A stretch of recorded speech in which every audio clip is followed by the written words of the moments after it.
Boston has never been a place afraid to set a trend, an example, or a precedent in United States history. The popularization of the Boston subway system, today part of the Massachusetts Bay Transportation Authority, or MBTA, led to an explosion of subway construction in many other major American cities such as New York City, Philadelphia, and Chicago.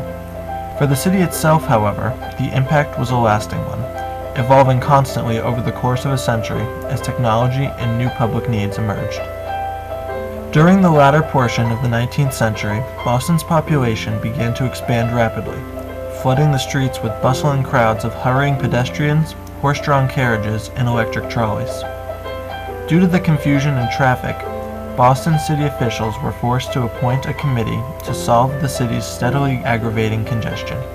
As a result, the Boston Transit Commission was born on July 26, 1894, and voted to follow London, Budapest, and Glasgow's examples of an underground transportation system which would bring public transit beneath the streets, appropriating $7 million to the project.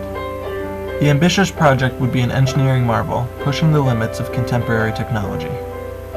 Contractors would need to dodge original water, gas, and sewage piping, as well as electrical conduits as they worked, all the while trying to maintain traffic flow along the 2-mile route. Where important buildings and other structures were concerned, the commission tended to the excavations themselves. Along the busy edge of the Boston Commons on Tremont Street alone, the statistics were staggering.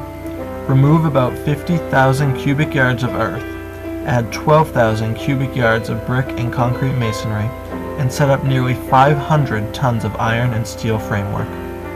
To accomplish these feats, the contracting companies utilized the cut-and-covered method of tunneling, which became standard practice shortly after Boston put it to use. To start, 12-foot wide trenches were opened up across Tremont Street, their tops bridged by strong beams and timbering laid flush with the surface of the street. This temporary covering over the trenches allowed pedestrians and streetcar tracks to move unhindered throughout the majority of the day. Owing to the fact that the construction is not of an ordinary character, questions not infrequently have arisen in regard to which there are no precedents to guide either the Commission, the contractors, or the public. The dynamics of building the subway from 1895 to 1897 were complicated for the day. So there was a lot of squeamishness on the part of the citizens of Boston related to digging underground and putting a facility underground. I would hasten to add that once the subway opened, it turned out to be the greatest thing since sliced bread, and it was immediately embraced and used by large numbers of people. On September 1st, 1897, only 2 years after construction began, a crowd of some 100,000 people lined up to board North America's first subway system at the Park Street station. One commuter described their first trip on the train as being whirled at a rate of speed which I have never experienced. Fares at that time were 5 cents, a toll which financially excluded many people. But today, the MBTA ensures that fares remain accessible. The increasing number of riders encouraged numerous ways to extend the MBTA's reach over the course of time, incorporating an elevated line outside the city and extensive bus service. Today, the T consists of upwards of 64 miles of subway and trolley lines compared to its original length of 0.6 of a mile. The MBTA currently runs on 4 main lines: the original Green Line, the Orange Line, the Red Line, Blue Line, and 2 sublines, the Silver Line and the Commuter Rail, extending its service to over 79 communities in the Boston area and allowing some 6,500,000 citizens to commute to work each day. Having revolutionized Boston's system of public transportation, it was no accident that other major American cities began to adopt this form of transit as well. The New York City subway system, with over 5 million riders on a daily basis and 468 subway stations, has far surpassed Boston's ridership and network complexity. While the MBTA is by no means the most extensive or most traveled on, the fact remains that Boston's successful popularization of the system proved the impetus of the subway construction across the United States. For Boston, however, the subway system developed into more than just an intracity method of travel. It transformed into a prideful ideology which would find itself revitalized in the construction of Boston's modern-day transit solution, the Big Dig.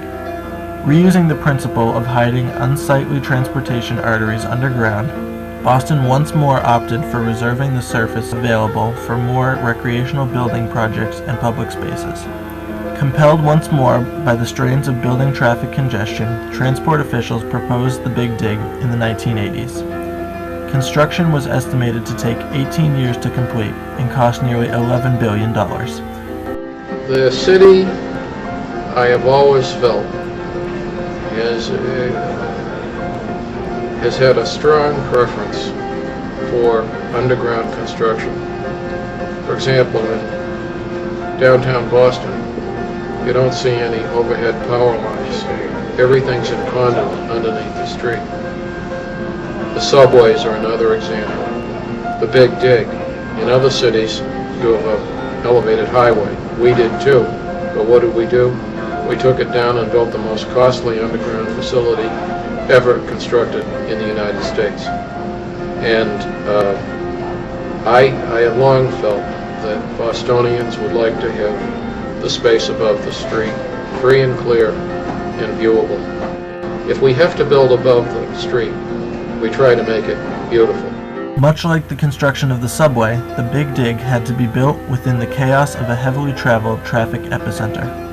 Bostonians of both eras perceived the projects as threatening to their current daily lives, and as such were reluctant to accept the changes that were to ensue.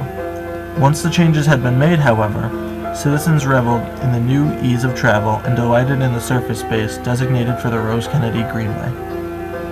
Deciding to build a subway in Boston was not a seamless process, but with the motivation of preserving a balance of green urban landscape and a rich history, the city continues to adapt to a world that is constantly changing around it. The subway freed Boston of unnecessary and inefficient means of transport, while simultaneously embedding itself into the citizens' daily lives. The T has transformed Boston, fostering its growth not only through transportation, but also through forms of artistic expression. Hundreds of street performers make their living in the T's popular venues, and even the spaces themselves have been called architecturally invaluable. Elements of buildings such as this, which could never be produced in another time and in our present time, the ornate ironwork, for example, and the other details, are something that once they're gone forever. I think it's a fantastic piece of sculpture. I think it's the Eiffel Tower on its side. A recent design competition, Shift Boston, has embodied the city's drive to promote a creative environment for the arts, maintain its handsome facade, and tie pieces of Boston's distinct history into a cutting-edge future.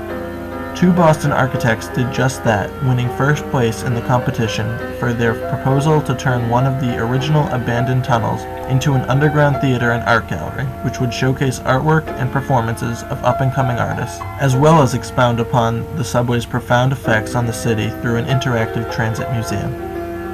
With the development of the subway system, Boston has ultimately been able to efficiently transport hundreds of thousands on a daily basis to and from their desired destinations, but the subway's influence transcends the tunnels carved into its streets.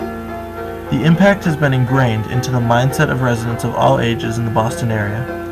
It is a testament to Boston's progressive nature and ability to harmonize efforts of the latter generation with those of the modern day. Through its innovative development, the subway has proven itself not only a source of transportation, but also a demonstration of unique culture founded on intellectual mobility and forward thinking.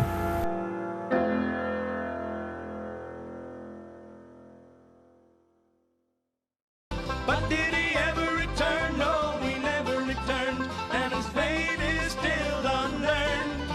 He may ride forever 'neath the streets of Boston. He's the man who never